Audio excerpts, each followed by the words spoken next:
ನೀವು ನೋಡಿ ಕನ್ಫ್ಯೂಸ್ ಮಾಡಬೇಡಿ. ನೀವಲ್ಲ, ನೀವೇ ಕನ್ಫ್ಯೂಸ್ ಮಾಡೋದು.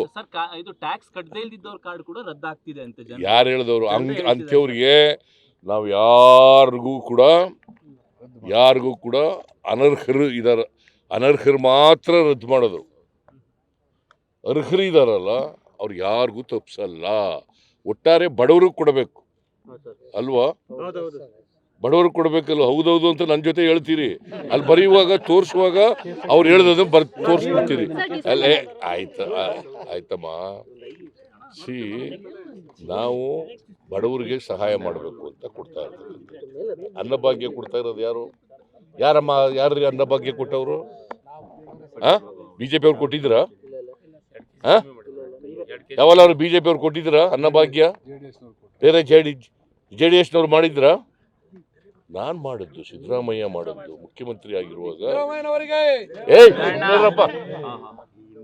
2013-18 ನಾನು 17ರಲ್ಲಿ ಫ್ರೀಯಾಗಿ ಅಕ್ಕಿ ಕೊಡೋದು, ₹1 ಅಕ್ಕಿ ಕೊಡ್ತಿದ್ದೆ.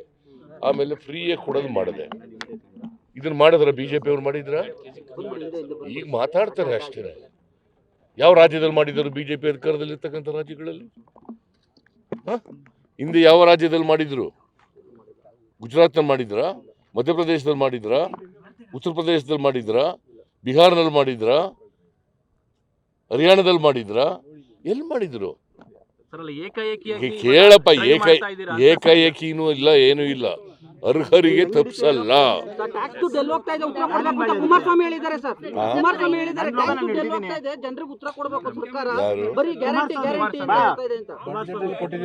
ಕುಮಾರಸ್ವಾಮಿ ಇರುವಾಗ ಕೊಟ್ಟಿದ್ರ ಗ್ಯಾರಂಟಿ ಯೋಜನೆಗಳನ್ನ?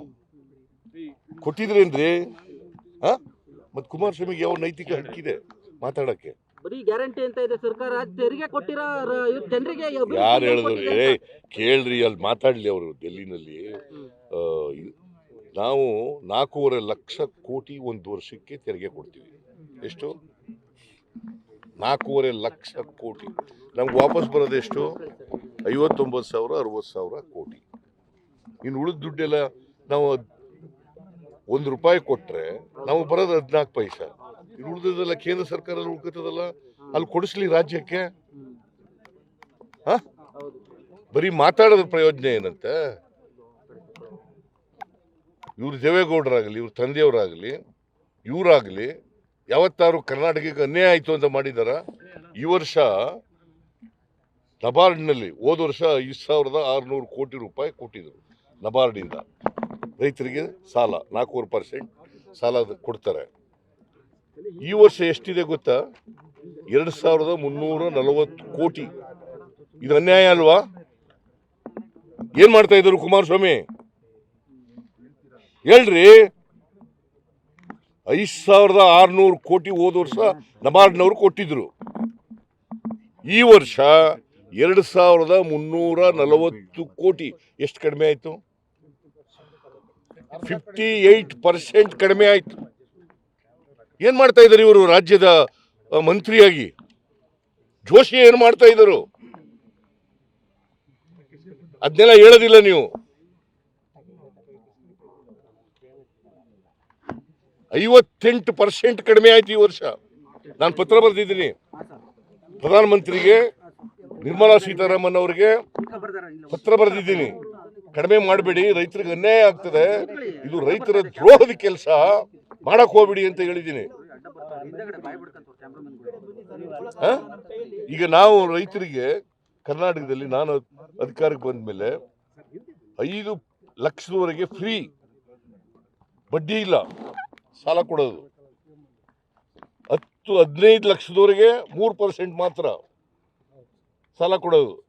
ಕೇಂದ್ರ ಸರ್ಕಾರ ಯಾಕೆ ಮಾಡಿಲ್ಲ? ಇವ್ರು ಇದ್ದಾರಲ್ಲ, ಕುಮಾರಸ್ವಾಮಿ ಅವರು ಮಂತ್ರಿ ಆಗಿದ್ದಾರಲ್ಲ, ನರೇಂದ್ರ ಮೋದಿ ಅವ್ರಿಗೆ ಹೇಳಿ ಮಾಡಿಸ್ಲಿ. ನಿರ್ಮಲಾ ನಬಾರ್ಡ್ ಬರೋದು ಯಾರ ಕೈ ಕೆಳಗಡೆ? ಕೇಂದ್ರ ಅಲ್ರಿ, ಹಣಕಾಸಿನ ಮಂತ್ರಿ, ಹಣಕಾಸಿನ ಇಲಾಖೆ ಕೈ ಕೆಳಗಡೆ ಬರೋದು.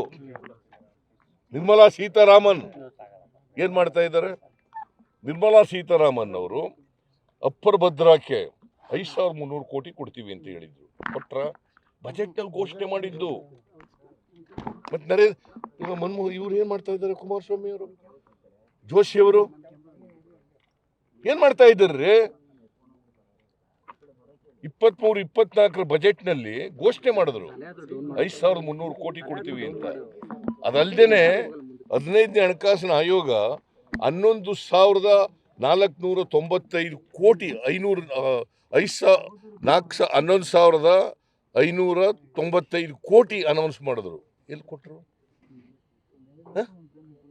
ಇದೆಲ್ಲ ಕೇಳಲ್ವಾ? ಇವೆಲ್ಲ ಬರೆಯೋದಿಲ್ಲ ನೀವು? ಸರ್ ಬರೀತೀವಿ ಸರ್. ಇವೆಲ್ಲ ತೋರಿಸಲ್ಲ? ತೋರಿಸಿ ಪ್ರಮುಖವಾಗಿ